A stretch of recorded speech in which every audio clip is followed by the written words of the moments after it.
The Joyful Friar podcast is made possible by the generous support of our friends. To support the podcast, please visit nathan-castle.com and donate today. Hello and welcome to this episode of the Joyful Friar podcast. I'm Father Nathan Kastl, your host. And today I have with me someone who shares my last name, sort of. At least it sounds the same. Mine is spelled Castle, like that's ordinarily spelled. And yours must be, is it a German spelling? It's a Hungarian Jewish spelling, Kastl. Okay. Well, my ancestry is Hungarian. My mom. What? Maybe we're related. Yeah, it could be. My mother's maiden name was Juhász, which Oh, just means shepherd in Hungarian, and it's one of the most common surnames there. I've never been wow. there, but um, anyway, let me read your bio. Okay, great. A little brief bio so I can introduce my audience to you. Rebecca is a pediatric speech-language pathologist, Yep. energy healer, and angel interpreter. We'll want to hear about that. In her 20s, she underwent a life-changing, spiritually transformative experience in which she accidentally devoted her life to God while writing in her journal. You might be the Yes. first person I've ever heard of that had that. Although God is great and mysterious. After that life-changing journal entry, she saw a beautiful light that spoke to her. She then began seeing light inside everyone, having precognitive dreams, feeling how connected we all are, and sensing and communicating with angels. She is a former total skeptic from an interfaith Christian and Jewish background who loves sharing about what she's learned from her experience. So Yes. allow me to welcome today's guest, Rebecca Castle. Hi. Thanks so much Oh, for having me. sure. Yeah. And I understand you are in Birmingham, Alabama. Is that right? Yep. Yes. Before we went live with the show, we were comparing weather, news, stuff like that. We know each other as kind of professional acquaintances through the International Association for Near-Death Studies. So Yep. both of us are members of IANS. hmm And um, have you had an NDE, a near-death experience? Mine was just the NDE-like experience that you just read in my Yeah. bio. It was, yeah, that was the closest. They call that an STE, a spiritually Mhm. transformative experience. Even though the organization is called Association for Near-Death Studies, neither one of us, who are both members, have had a near-death experience. But it's a very inclusive group that, for those of us that have what they call a spiritually transformative experience, we're as welcome as NDEers. In fact, when you go to one of the conferences, the speakers very often will ask for a show of hands at the front of a presentation. How many here have had an NDE? How many have had an STE? So, Right. That's true. so would you orient us to your life before that happened as a young woman, and what was it like to be you? Well, before my experience, I basically was trying to heal my heart. I'd had like a pretty bad trauma when I was 13. And so I was working on healing and um, I don't know, I went to therapy and the therapist told me I was fine, but I knew there was something more. And I realized later that it was really God that I needed in my life to really heal completely. So but that was after my experience that I realized that. Yeah, I was a really good student. I was like a perfect person, but I was still really disconnected from God. So when my experience happened, I was in New York in graduate school, and I was writing in my journal, and I felt really taken over by a feeling like tingles came over my whole body, and I was starting to cry, and I just wrote that I wrote in my journal, "Dear God." I always wrote my journal to God when I started doing healing. So I like when I started healing myself, I wrote, I've decided to give my life to you and whatever that entails. I want to be guided by you, by the light. This is my pledge. I will work hard to follow this path and bring it to fruition. Please help me do this. Please help me bring light to other people. Thank you. Amen. And I was just crying so much.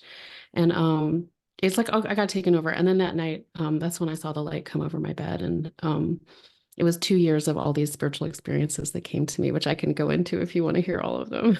Well, it's you're you're a guest on my show, and I don't know you well enough to kind of steer you into specific conversations. I'd rather you just talk about what you want this audience. Yeah, I definitely love to keep going because I love to hear religious perspectives on my experience. My mom is Catholic, but I'm not Catholic.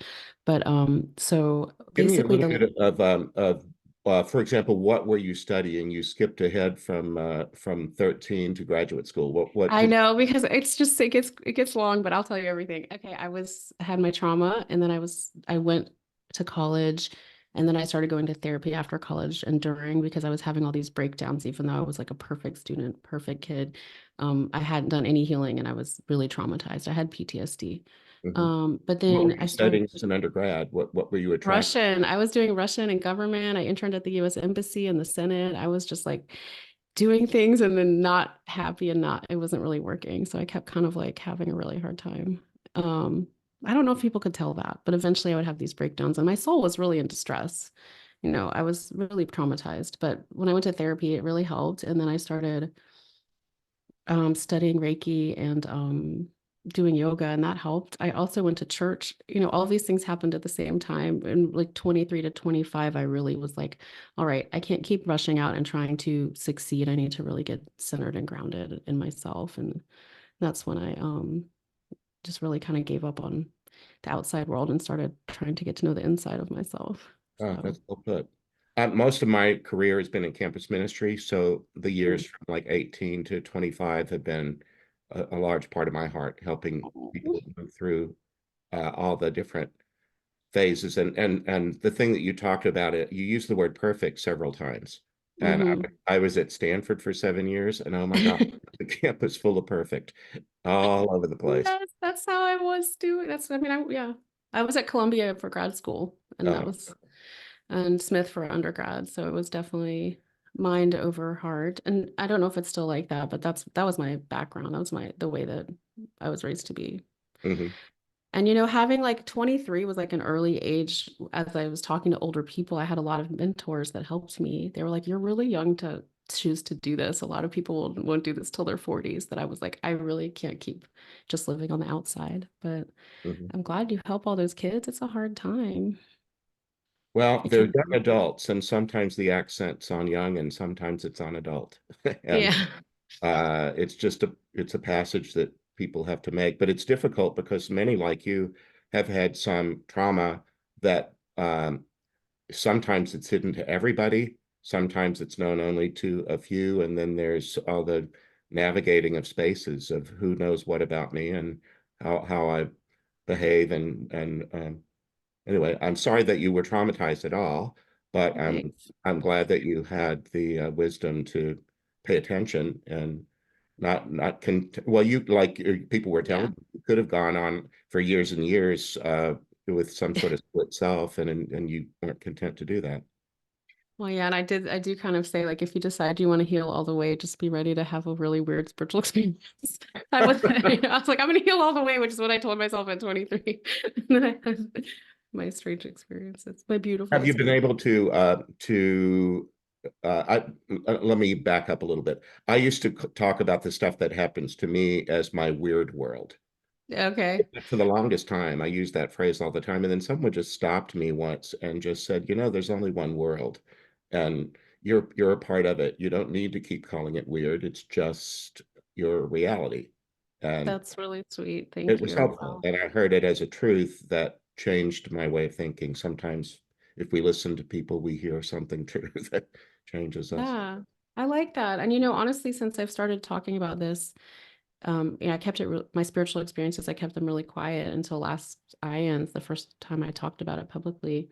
And I've been so accepted by people I went to college with, by people I'd never thought would be accepting. And that makes me think it's really not as weird as I think it is. I think, But you put a pen to paper. But at what age did you start writing "Dear God" at the beginning of anything you wrote down in a journal? You don't have to do that, but you were I doing. know, why did I do that? I come from my mom's side of the family is very religious with lots of ministers, even though I was raised Jewish. And I just think I have this accidentally like really religious side. But I haven't been writing my journal to God since probably my early 20s when I started healing. So I guess that's what happened. I was always just writing Dear God. And then, I got taken over and I made this written vow that seemed like an accident.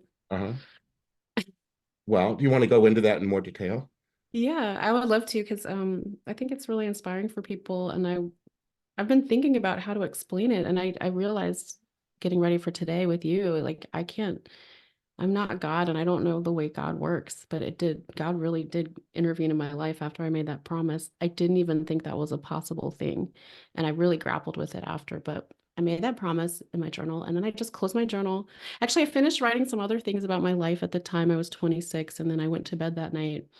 And when I saw a light come over my bed and it was just like a white light this big.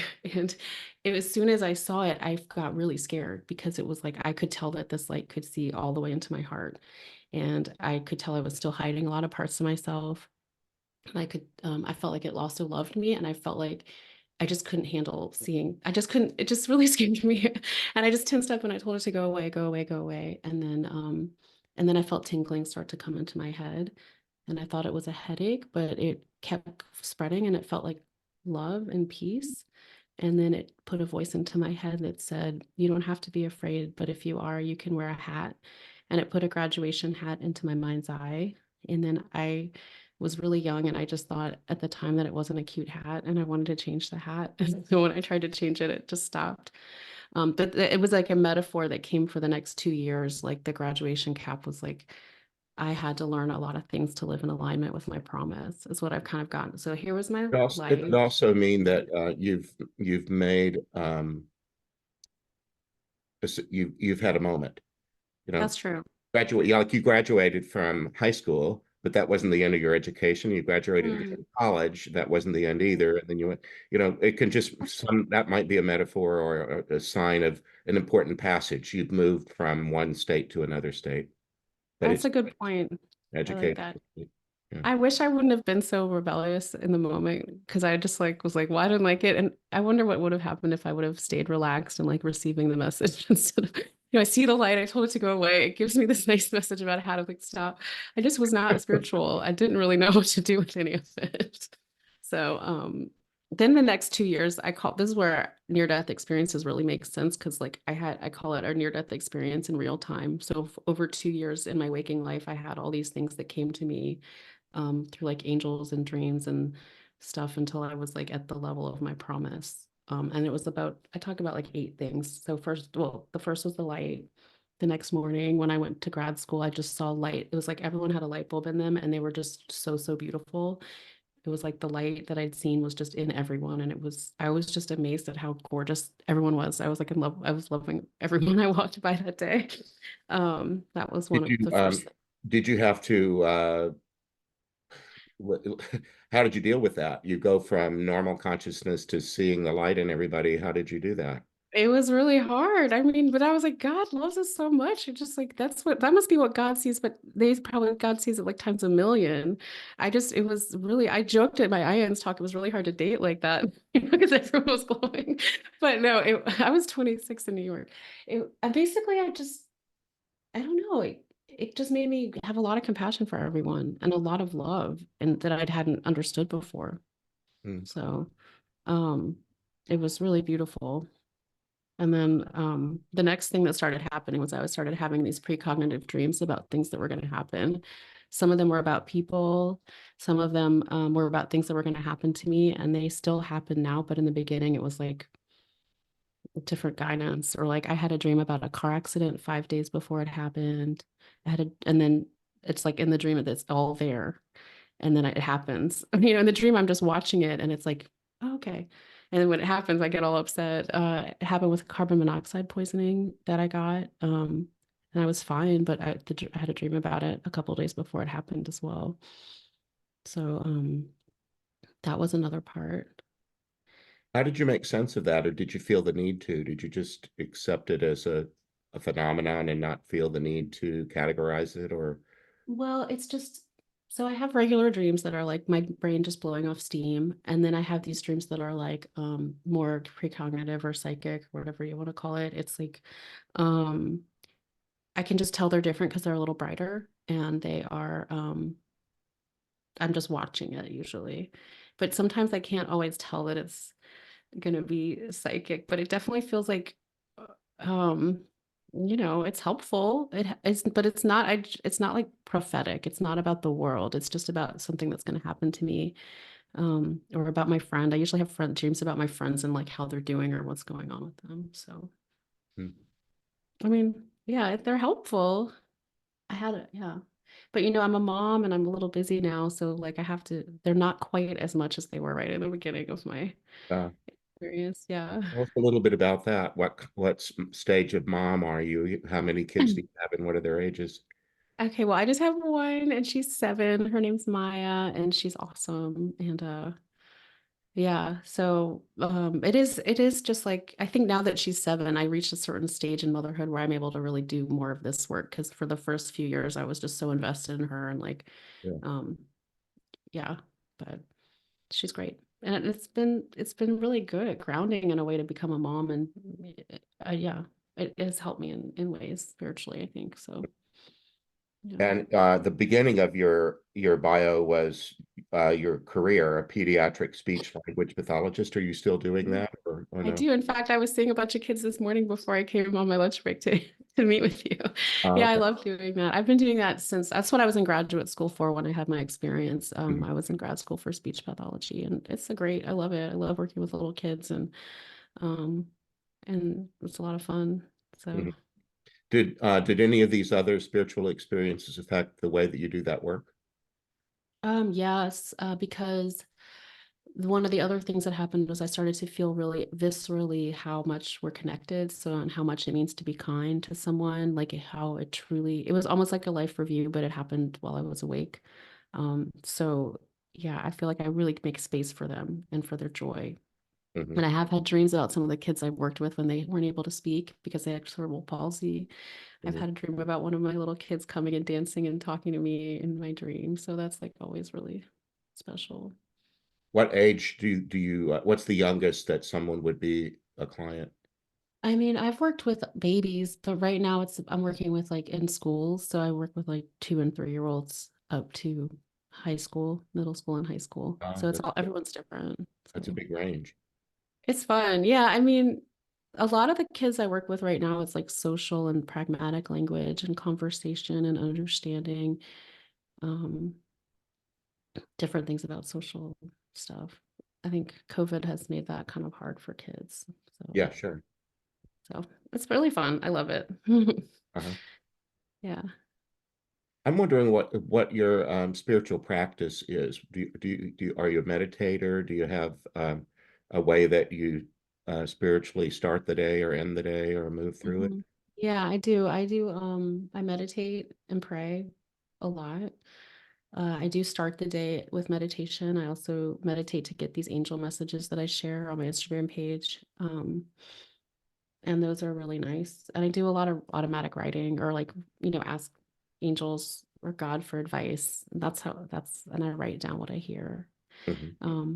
It's taken a long time for me to really understand my experiences and like how to use them in a practical, helpful way. Because it was just in the beginning, it was just like, actually, it was so beautiful. I was like, I don't want to be on earth anymore. I'm ready to go be with God. It was so beautiful.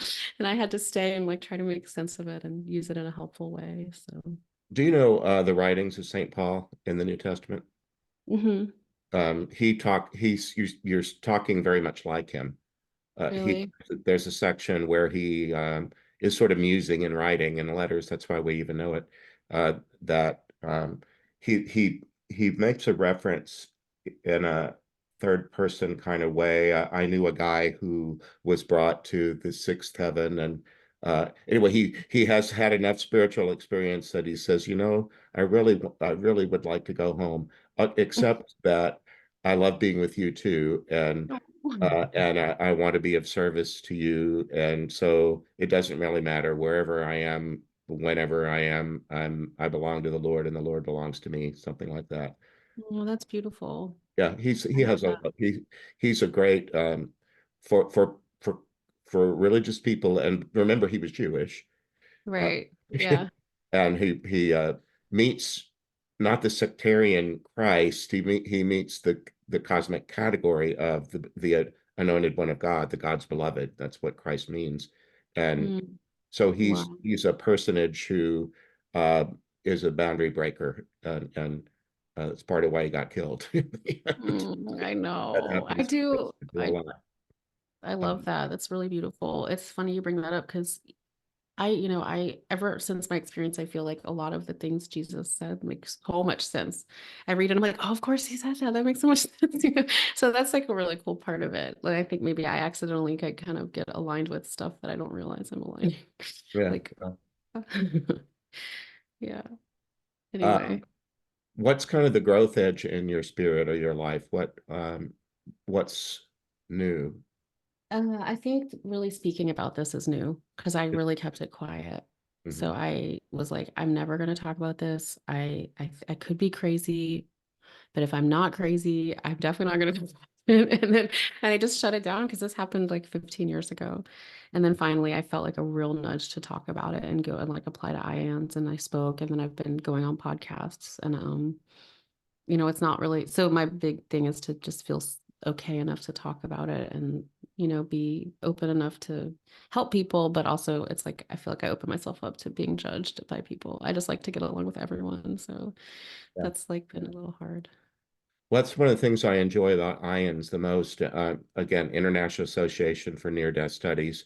You can become a member without having had a NDE or a spiritually transformative experience explicitly. But I enjoy being in IANS groups primarily Mhm. because of the lack of judgment, where people can simply speak of experiences and regardless of how outlandish they might sound to some, people are respectful and are receptive where they want to. Yeah, that's so true. That was what I really felt when I came and spoke, and ever since then it's been amazing because I wasn't really in a world where it's normal to have these experiences. But IANS is like, oh yeah, we had that, but I had one too. Like, or I have Yeah. had things like that too. So it's really nice. It's And then, amazing. like, the next convention is going to be in Arizona. We're just about an hour and a half from Yeah. where I live in South Phoenix.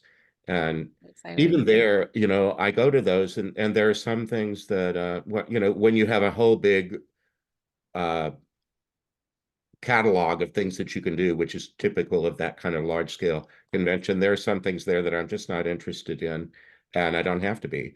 And Right. you can be you accepting and still somewhat picky about Yeah. want to hear and what you want to do and what and so on. But yeah, I love that aspect of being in a place where people can speak of these experiences. And tell us It's a little bit about the word angel means messenger. That's the Greek. yeah. So you said Yeah. angel messages. How does that work? Okay. So when my experience happened, I started feeling like angels around me, like tall angels, or like voice, hearing guidance in my heart. So that's how the messages kind of started. Again, well, it started like 10 years ago. I would just journal and ask the angels for advice, and they would just tell me things and I'd write it down. And then it was like last year, it was I felt I got a message to share. And so then I just shared it, and then I just kept sharing them. And I just pray and I open up for I like get really aligned with the light in my heart and God, and then I just ask for the message. And it's interesting the way it happens. I get really calm, and then I hear a couple words and I'm like, is that it? And I'm just making sure it's not just my mind, it's definitely the angels. And then they say it again, and then they say it again, and they're like, okay, yes, okay. And then just write exactly what they say down, and it goes like line by line until I write it all down. And they're pretty short, and they're just kind of a daily message for people to read, and a lot of people really love them. So that's been neat to do that. Hmm. But my childhood self, or like the way I was raised, was really skeptical, and I do get a little embarrassed to share them because it's like I do it because the angels and God like won't like me to, but I also feel like my personality, I'm like, this is just ridiculous, this isn't real, but I'm gonna do it anyway because it's helping people. I do know it's real, but there's a part of me that's always questioning it. So So, what about family relationships? Were those affected a lot by this new version of you that began to emerge? no, I don't think so. I think, my dad is very skeptical, so I don't talk to him a lot about this, but I am able to speak with him in a way that helps helped him to see like maybe a little bit beyond his skepticism, but I don't need to change him. Yeah. He's a great doctor and scientist. But my mom is very Catholic. She loved your book, by the way. I gave it to her. I had you sign it at IAMS, and she thinks you're the best. She's so excited I came on today. Oh, well, what's your first name? Susan. Hi, Susan. God bless you. Hi.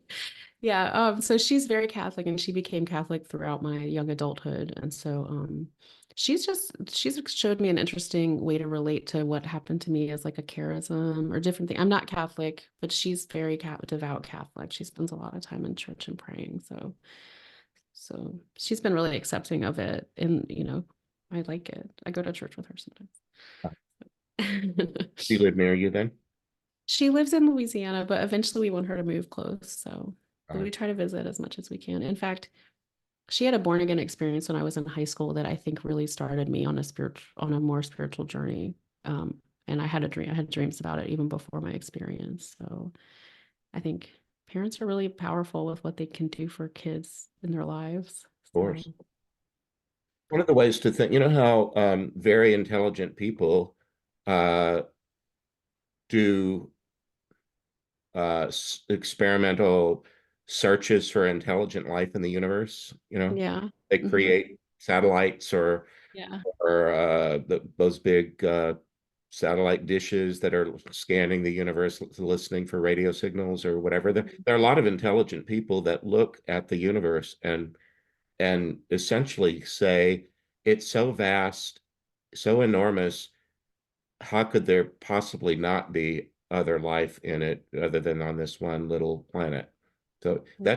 that doesn't have to be a religious thought. It's just an Yeah. observation that I think makes sense.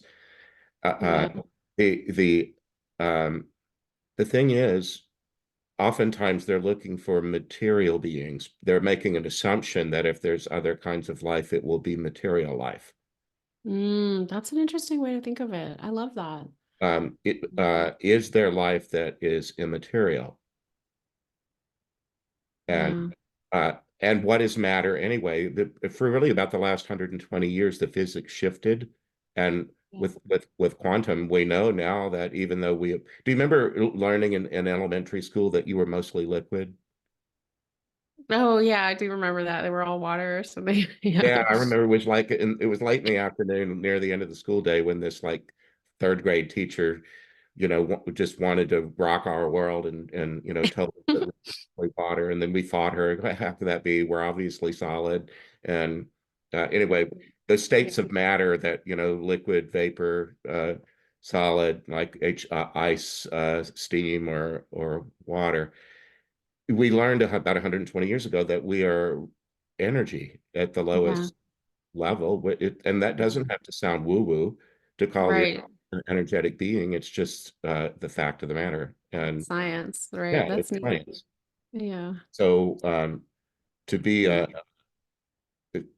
I not only believe, the word believe is from the same root as beloved. Uh, Oh, uh, interesting. and some of these things are really not about love. They're just about cognition, about how one thinks about a thing. And Hmm.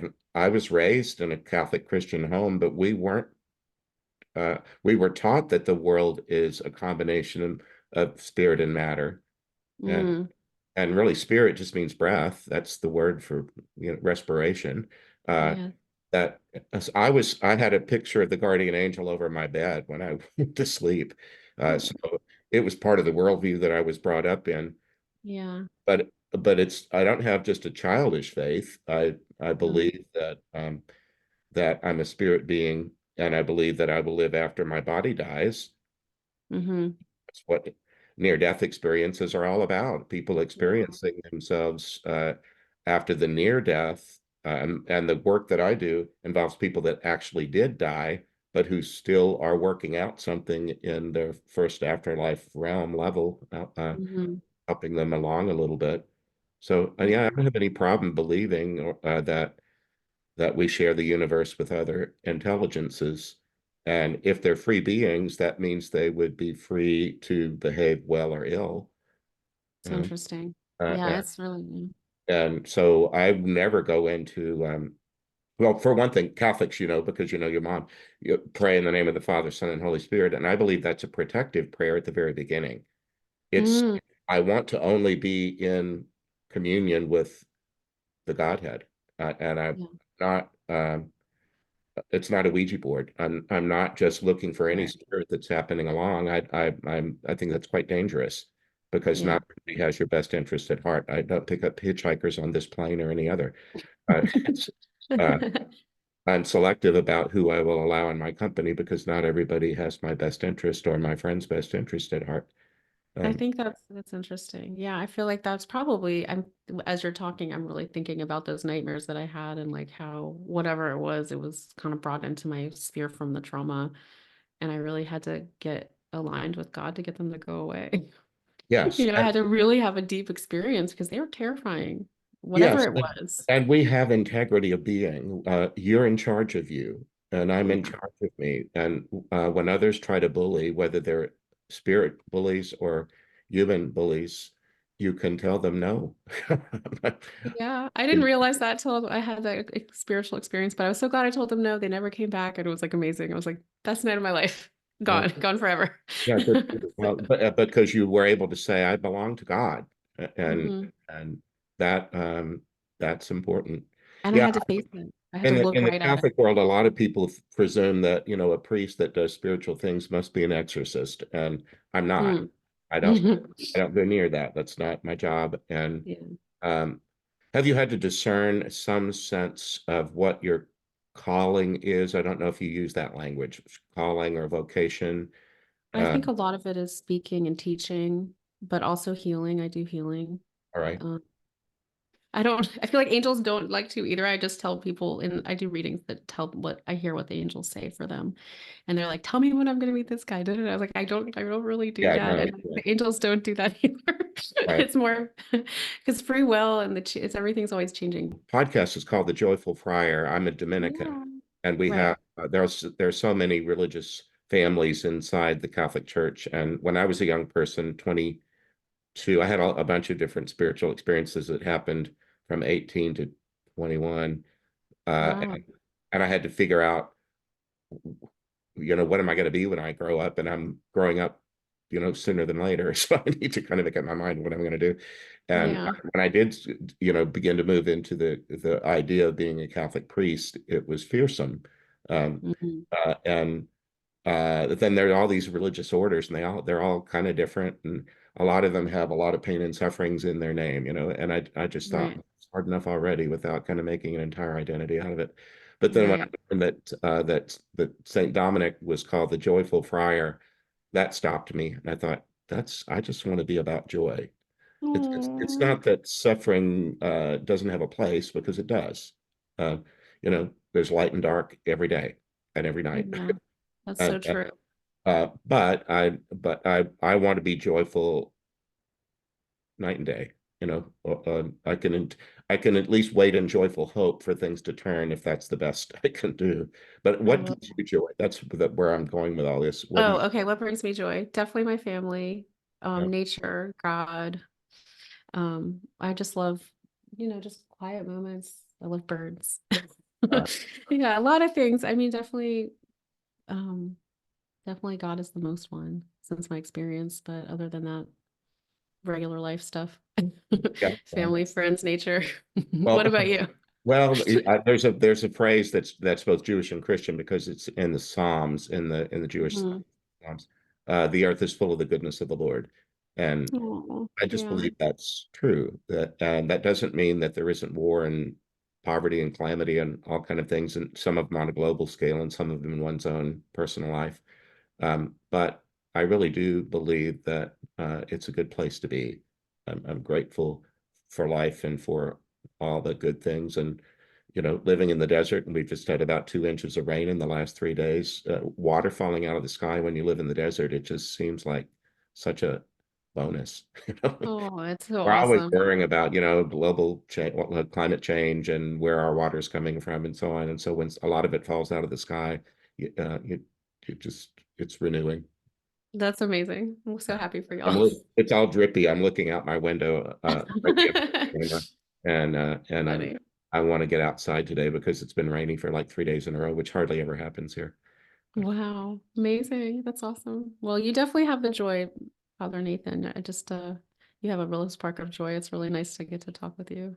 Well, I'm grateful that you've come on the show. We're almost at the end of it. So is there, Mm. do you want, I always want to make it easy for people to be in touch with you if they want to be, Mhm. Yeah.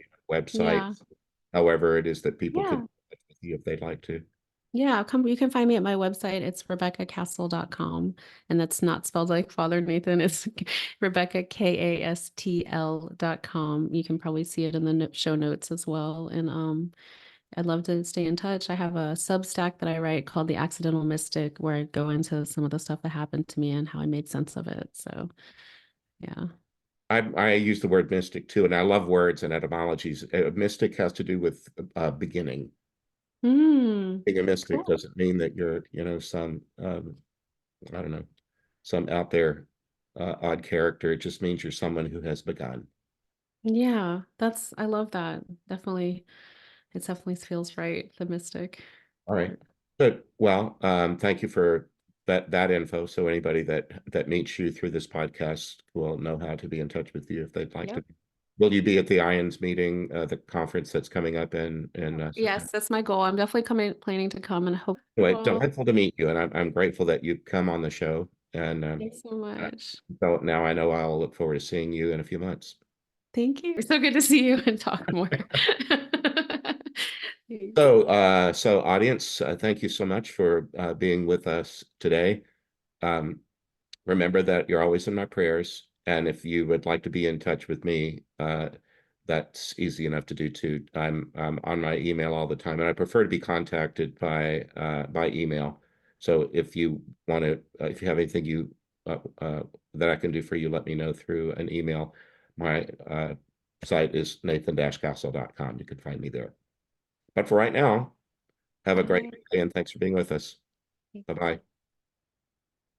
I hope you enjoyed this episode of The Joyful Friar.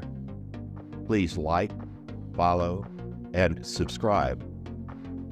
You can visit me at nathan-castle.com. Send me a message by clicking the contact button. God bless.